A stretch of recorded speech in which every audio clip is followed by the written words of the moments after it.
Good evening. I'm Dan from Glasgow Press, and tonight I wanted to talk a little bit about what is one of the greatest innovations in the modern world.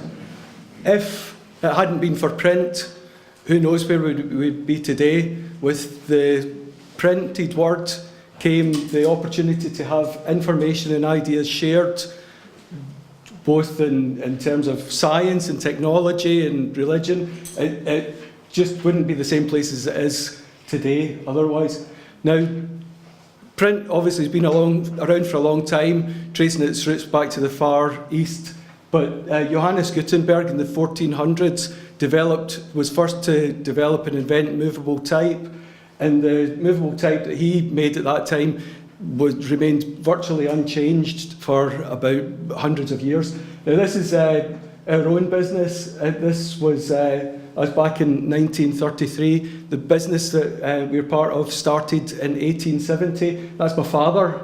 In both of these pictures at the side, he was a time-served compositor. Started off as Govan Printing Company in, as I say, 1870, and moved on to where we are today.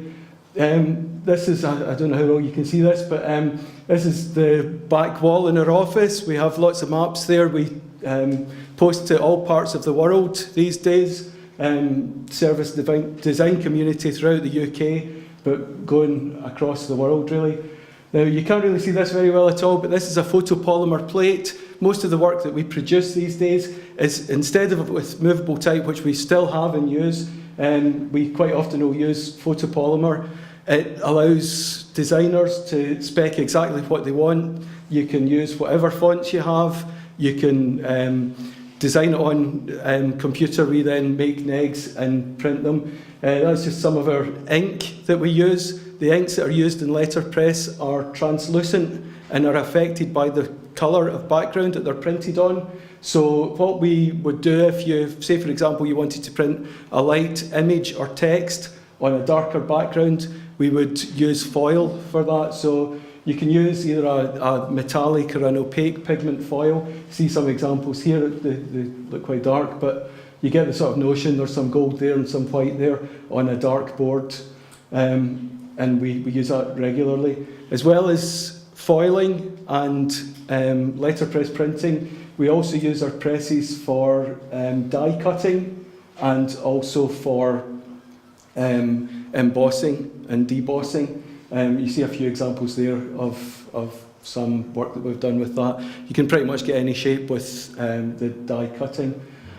The paper is really quite important when it comes to printing letterpress. Certain papers work really well, certain ones don't work so well. The colour plan from G.S. Smith is a great stock. What you really want is something that's quite fibrous and something that you will be able to get a nice impression in. We also, I don't know if you can make out what that is, but that's a recycled paper log that's burning in the background. We try to be environmentally aware, and part of that was recycling and burning that during the winter time. Business cards make up quite a lot of what we print. We print loads and loads and loads of business cards. And business cards are really something that allows you to convey who you are and what your business is. And it can make a big difference. I mean, what we print is maybe relatively expensive compared to some other people that you might get cards from, but you only have that one chance to make that first impression. We also print quite a lot of invitations, and these are for weddings as well as corporate events, and we love all the brides that come to us, no bridezillas. We print a lot of things, just a few examples of things that we've printed. Any job, whenever there's a particular job on the press, that's the most important job for us, really, at that point in time. All our clients are equally important. You can't really see what that is at all, I don't think, but I just want to say a wee bit about a project that's ongoing just now with Scottish museums. And this is a Cossor printing press, which is an amazing machine that was used to print newspapers. It was actually invented by someone from Govan, and that's about the last one there's about 2 or 3 in the world, but their plans are to have it up and running so that it'll be able to be seen again. Just a few images there of some self-promotional material that we've done in times past. That's one that was designed by Kerr Vernon, who's, I think, a resident here. That's one that we had done in conjunction with an artist called David Bellingham, again from Glasgow.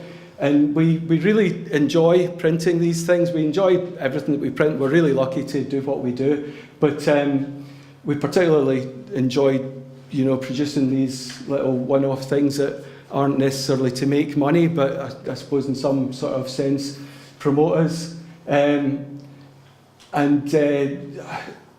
We love to do them. And in order to sort of make ourselves do some more, we've tried to start a little club. I've got some little sheets that you can fill in if you'd like to join it. That's the latest one that we've done. Again, it's a music-based one with Kerr Vernon. And I've got some copies of that as well if anyone would like one. I think they're probably stacked up at the back there somewhere. Also, please, if you want to receive anything else like that, printed letterpress, fill in one of the forms and hand it to me or post it in to us. And you can opt in for some junk mail. We thought we'd give it a name. Everyone likes to be a member of something, don't they? So join the Consumer Society. You'll might even get a little membership card. And it's just in closing.